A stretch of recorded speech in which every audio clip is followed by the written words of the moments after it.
It is a review of The Lots of Monsters.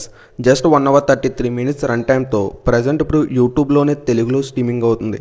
మరి ఇంక ఈ మూవీ అంతా చూసాక నాకు ఎలా అనిపించింది, నచ్చిందా లేదా, ఈ వీకెండ్కి ఈ మూవీ చూడొచ్చా లేదా, ఈ విషయాలని తెలుసుకోవాలంటే వెంటనే వీడియోకి లైక్ చేసి ఛానల్ సబ్స్క్రైబ్ చేసుకోండి. ఈ మూవీ బేసిక్ స్టోరీ లైన్ ఏంటంటే, ఒక దేవులకి దెయ్యాలకి మధ్యన యుద్ధం అయితే జరుగుతుంది. ఆ యుద్ధంలో మన దెయ్యాలు అయితే ఓడిపోతాయి. ఆ దెయ్యాలు ఓడిపోయాక వాళ్ళ ఆత్మను అయితే తీసుకెళ్ళి ఒక గ్లాస్లో అయితే బంధిస్తారు. ఆ తర్వాత దేవుళ్ళు వెళ్ళి ఆత్మను ఏం చేశారు అనే విషయం తెలియాలంటే ఇంకా యూట్యూబ్లో ఈ మూవీ చూడాల్సిందే.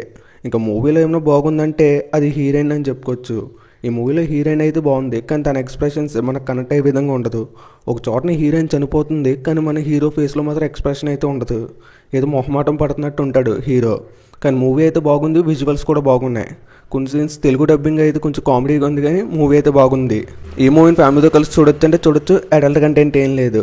ఈ వీడియో కానీ మీకు నచ్చితే లైక్ చేసి ఛానల్ సబ్స్క్రైబ్ చేసుకోండి.